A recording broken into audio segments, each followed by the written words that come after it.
of course, Jamie Dornan, and he popped into the pod booth this week to talk to Phil Dissemblin. This collection of beards. It's just like, does Phil have a beard at the moment? No, he doesn't. The Dissemblin beard is currently in absentia. I just think of Phil with a beard. Yeah. Even though I see him every day. Yeah. He doesn't have a beard. He hasn't had a beard in months, Chris. Anyway, Jamie Dornan, enjoy. Big pleasure to welcome Mr. Jamie Dornan to the Empire Podcast this week. Welcome, sir. How are you? Thank you very much. I'm very good, thanks. Pretty good, thank you very much. We have a feast of Jamie Dornan over the next couple of weeks. We've got the ninth life of Louis Drax on the 2nd. And then we have this movie that we're here to talk about today, Anthropoid, on the 9th. Mm-hmm. What the hell are we going to do on the 16th? You're probably, I mean, there's like a back catalogue of stuff you could sort of delve into. Maybe earlier works.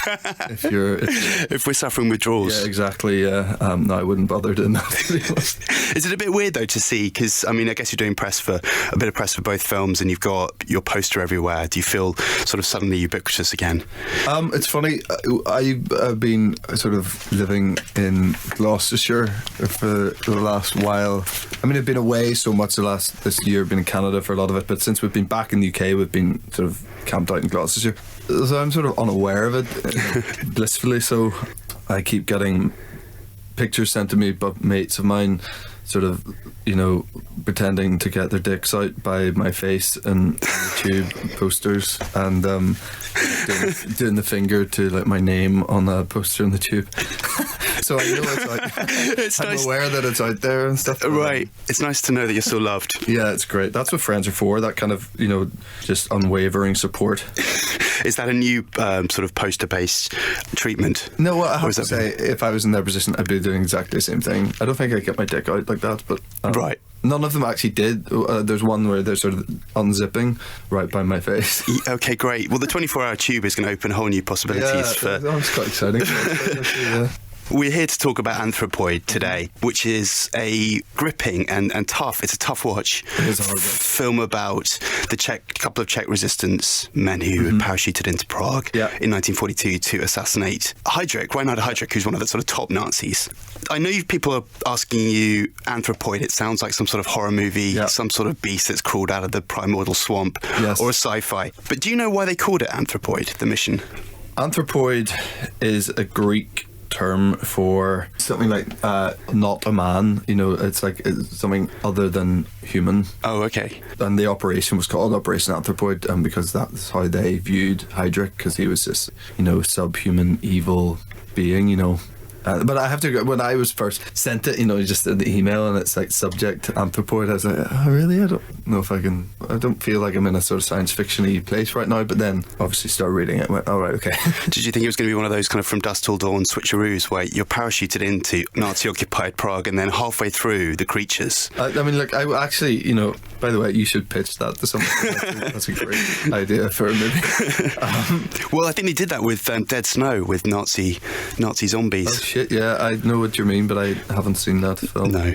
The most good ideas have already been done. Yes, true. And this story has actually been told in a few different guises before, but I think Sean Ellis, the director, has been trying to make this movie for 12 or 15 years, and he's been living with it for that amount of time, and the story means a great deal to him, and it's amazing being around someone who has such a thirst for the story. I mean, Killian and I both admittedly didn't know anything about this operation before, but to the Czech Republic and Czech people, and just a massive part of their history that shaped their country, forever. So it's one of those stories that you become sort of ashamed that you didn't know about it, and you're sort of thinking, what the fuck was I doing when I was in history class, 20 years ago? I definitely wasn't listening. That's why I'm an actor. You play Jan Kubis, who Jack O'Connell is playing in that kind of weird way that Hollywood throws up two films on the same subject. Despite the fact that Sean Ellis has been trying to make this one for 16 years, there's now going to be another one, which is, I think, a very different treatment of the story. To the best of my knowledge, I've read a bit of it because a mate of mine, I was doing a movie with a mate, another Irish actor called Sam Keeley, and he'd been sent that script, HHHH, rolls off the tongue well. And so I read a bit of it, but it's a very different take on it. They focus a lot more on Heydrich himself, and Jason Clarke plays Heydrich apparently, and it's focusing more on him and his wife, played by Rosamund Pike. But what can you do? This happens all the time. It's funny. It really is weird how it happens. Although I think in this case that they are very, very different treatments. Yeah. I mean, HHHH is not. No. It's a bit more of a meta kind of narrative of the story. Just kind of wondering about, it's rare that you're in a film like you are with Cillian in this one, where you spend so much time, the two co-stars spend so much time together. Mm-hmm. He's mentioned that there was some piss taking going on. Who is the ringleader of the piss taking? Or are you both equally? I think we're both. The lovely thing about, the friendship I have with Cillian is that we approach, I think, life and work in a very similar fashion, and we're both very serious about the work when between building up to it and when we need to focus, we're very focused, and between action and cut, obviously we're very much in the game, but we both like to break away pretty quickly in between shots or whatever. And I think something about both being Irish, and we maybe have a similar vein of things that we find funny and humour, and we definitely had fun. But also, luckily, Sean Ellis, the director, a very similar approach as well. So we had it felt like a very sort of tight little unit, the three of us. We were very rarely apart, and it felt like we were very much in it together from the start, and it was very brotherly in a way, but with that and with great admiration comes piss taking. From where I'm from in the world, that is our currency, hence the sort of photographs I'm getting sent by my mate. It's like, there's not a lot of sincerity, I guess, in terms of like appreciation of people. You show your love through slagging each other off. So I'm very comfortable with that. I've always enjoyed that. So is it like, I saw Peaky Blinders season 2, what a lot of crap that was, that kind of thing? Yeah, of course, but if I say that, then he knows that I loved it, right? Which I did, by the way. It's a brilliant show, and Cillian's incredible, and I've always been a massive fan of obviously Cillian's way older than me, so I sort of, in a way, I grew up watching his movies and his work.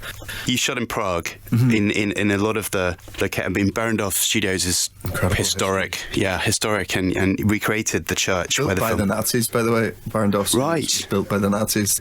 You actually shot one of the torture scenes in the old Gestapo.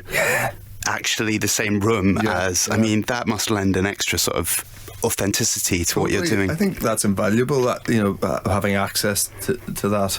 And also, I think you were going to talk about the church. We were lucky enough to shoot in Prague and visit like the real church, where the sort of siege happened, and it is very lasting effect that it has on you. Go in there and the bullet holes are still in the walls, and you can see the chunks out of the wall where the grenades had gone off, and this is where these guys literally had their last breaths. And when you were playing these guys, I mean, God, it really is it's very palpable sense of dread that you have in that place. And then Sean arranged with Morgan Kennedy, who's our production designer, to build in Barrendorf Studios a to scale set of the church. And I mean, I've done a decent amount of work, but I imagine that when my career finishes, probably in a couple of years, I will never have been on a set as incredible as this. The attention to detail of this church was crazy. And actually, there's one day I went to the real church in the morning and then went to the set that afternoon to do a recce before we filmed, and it was such a head fuck because they were totally identical. It was creepy.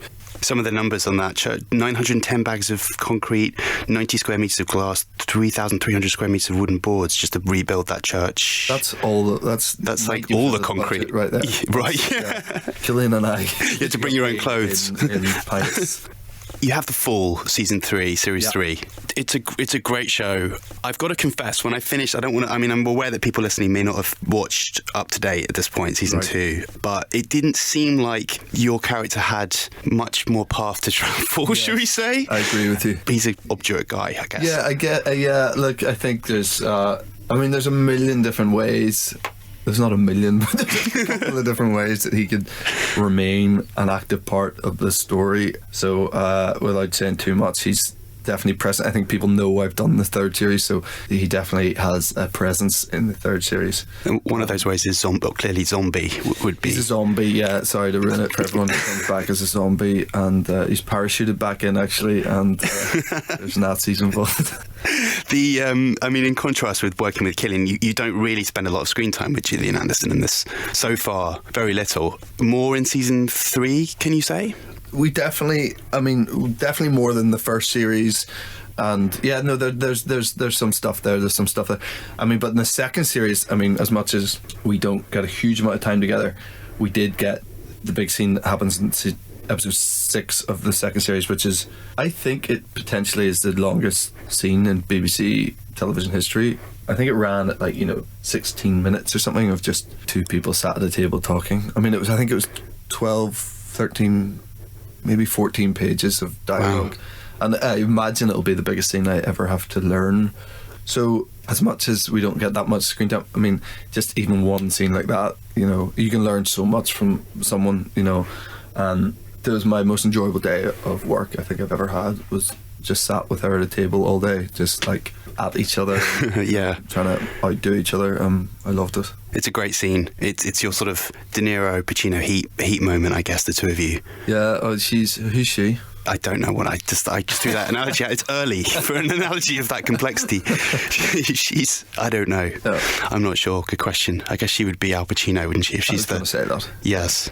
50 Shades Darker is coming soon. I want to ask you about the 50 Shades project, because the first one came with a lot of the sort of the eyes of the world on it, and you must have felt that. I know you did. The second one sounds like it was more fun because you've been sort of unencumbered from a bit of that laser-eyed attention, I suppose. Is that the case? Did you enjoy the shoot more? No, I agree with everything you're saying about that. You're spot on. I think the first film of any franchise, there's a sort of unique pressure that's applied to it. When it's a franchise that means so much to so many people, and has so many people have their own opinion of how it should be and how it should look and how people should look and sound, and that brings with it this palpable, tangible tension, and it can be quite an uncomfortable tension. So I think the first one was kind of riddled with that, but in every department, in terms of this is a highly pressured beast that we have in our hands here, and you're just sort of trying to get it right. And then with the second two, which we shot 2 and 3 back to back, the first one, although not every critic loved it, it's fair to say it made an astonishing amount of money and continues to through HOD and all that sort of stuff. So the pressure's off a little bit in terms of trying to set the tone and think you can kind of do what you want with it a bit more, I think, and I think I speak for every department when I say that. There was a lot of talk of there being a fractious shoot in terms of, especially between Sam Taylor-Wood and E.L. James. Was it more fractious than other shoots that you've worked on? No, I think there's pressures involved with everyone making a movie of this sort of scale, and not just Sam and Erica, and everyone is feeling the pressure, and everyone is trying to complete their role as best they can, and for Erica, these are her babies, these mean more to her than anyone else. So when you've got the first movie, and you've got a director trying to do her thing, and you've got a writer wanting this, but that, I don't think anything occurred that I haven't seen before in any other film. I think there's pressure making these movies. Yeah, well, film shoots are pressured places, aren't they, by definition? They really are. And often those ones that are just fun, the movie doesn't sort of turn out, perhaps. Yeah, it depends really, but yeah, sometimes you need a bit of angst and pressure to make things happen. Your first ever film role was in Sofia Coppola's Marie Antoinette, which is a pretty cool place to start. Very cool place to start. I sort of often can't believe that it started there, because I would have happily done a couple of episodes of Doctors or something, but it was a nice fate. Just won an Academy Award, and it was a lot of hype. I sort of can't believe it happened that way, in a way. And then I sort of basically didn't work for about 8 years, but it was a great place to start. Yeah, people were just absorbing the magnitude of your performance, which I understand was slightly inspired by Adam Ant. 4 minutes. Adam Ant was definitely Sophia's inspiration in terms of the look. It's such a fun thing. Oddly enough, shooting 50 Shades back to back there in Paris at the end, the very final week of filming, I stayed in the same hotel the same hotel room that I stayed in when I shot Marie Antoinette. Just coincidentally. 11 years ago. And we shot in the opera house next door to the hotel, which is where we shot the big masquerade ball scene of Marie Antoinette on my first day of professional filming ever. We were in there again. It was all very, very strange. And actually our DP on 50, John Schwartzman, is Sophia's cousin and is Jason Schwartzman's brother, who was in Marie Antoinette with me. So it was very, very strange suddenly being back there, and it was like going back 11 and a half years. If that were me, I just want to go around and tell everyone that. I probably did do that. Did you? Did you? That's like, here, go and go to craft service. Something. Dornan's coming up. He's got bang on about how he was here 11 and a half years ago filming his first ever gig. But it was the exact same hotel room. Honestly, it was the same hotel room. That's strange. Yeah, that is pretty eerie. Very, very strange. Was it fun being back in Paris, just generally to shoot? I love 50? I love Paris, but with 50 and the fandom of it, doesn't really allow for a normal Paris stand dirty hotel and get a pint sort of situations. What about Prague? Prague, it's so easy to, it's famous for its beer, so it's so easy to get a good pint in everywhere. And saying that, I did end up, which no Irish person should ever do, end up in an Irish pub anywhere, but it happens all the time. And I actually, on my first night out in Prague, ended up in this Irish pub having an awful pint of Guinness. Again, you should never order Guinness outside of Ireland, but I've suddenly found myself in this Irish pub watching, sort of Gaelic football. But Prague's brilliant. This 50 Shades has become sort of people's fixture Valentine's Day movie. I wonder what your romantic Valentine's Day go-to film would be. I have two very young children now, so Valentine's Day, if we can just it's Frozen. Get the kids to bed and get the songs from Frozen out of our heads and cook some dinner and open a bottle of wine, then we've done well. I have to let you go in the not too distant future, but I wanted to ask you about a couple of things. First of all, after Marie Antoinette, you moved on to a sort of small British film, and a good one too, Shadows in the Sun, in which you worked with the mighty Gene Simmons from Spartacus and Guys and Dolls. And she was, God rest her soul, one of my favourite people I've ever met and ever worked with, definitely. She had the best stories and the most shining glint in her eye that I've ever seen, and that was her last ever job. Jean died about a year and a half after we filmed it, and she just, will I ever probably not get to work with someone again who you can just go, so Jean, do you mind me, what was Branto actually like, or can we talk about Frank Sinatra for a while? I mean, insane, or Howard Hughes and all these people that she knew and worked with and maybe loved, and it's incredible, and it's just so willing to talk about it all. I love Jean very much, and unfortunately, her name is also, synonymous. People say Gene Simmons, they think you're talking about the guy from Kiss, and then which I find it's such a sort of I'm always trying to learn people about what Jean brought to the world and how her body of work was incredible. And like even her first ever job, she was like the body double for Vivian Leigh in some film where they rolled her up. Vivian Leigh's character had to be rolled up in a rug and thrown into the sea. And back then, Jean was 16 at the time and just gone over from Cricklewood in North London where she grew up, and they literally rolled her up in a rug and threw her into the sea. Like that was her first day of like professional in Hollywood. Like so Jean, we're just going to roll you up, and it's going to be like Vivian's character just rolled up into the rug and like thrown in the sea. And they had a couple of dudes in wetsuits sort of like clambering around in the water trying to like get her up after. She said it was insane.